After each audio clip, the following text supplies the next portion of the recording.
Please be a little bit more aggressive. Please show your best foot forward.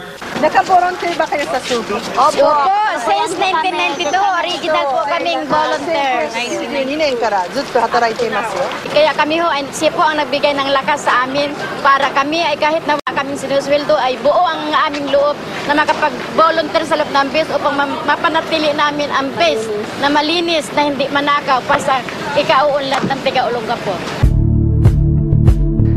Okay, magandang umaga. Ngayong araw na to, ika-24 ng Nobyembre, ay isang napaka-makasaysayang araw dito sa Subic Bay Freeport. Ito yung araw noon noong 1992 kung saan lumisan ang mga Amerikano at sa paglisan nila na yon ay naiwanang nakatiwangwang itong Subic Bay Freeport. Sa ganung pagkakataon ay tinawag ni Richard Gordon ang mga volunteer na siyang naglinis at pinotektahan itong pasilidad ng na iniwan ng mga kano.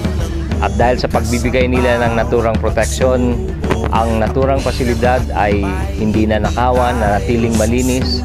Kaya napakaraming mga investor ang dumating dahil sinasabi nga nila kung itong mga volunteer hindi binabayaran ay nagtrabaho dito, paano pa pagbabayaran ito? Kaya sa araw na ito, ating ginugunita, 20 taon ang nakakaraan na ang mga volunteers ay nagtrabaho dito ng walang bayad pero buong puso, at siyang naging dahilan kung bakit naging ganito ngayon ang Subic Bay Freeport, isang napaka-unlad na lugar at napakagandang puntahan.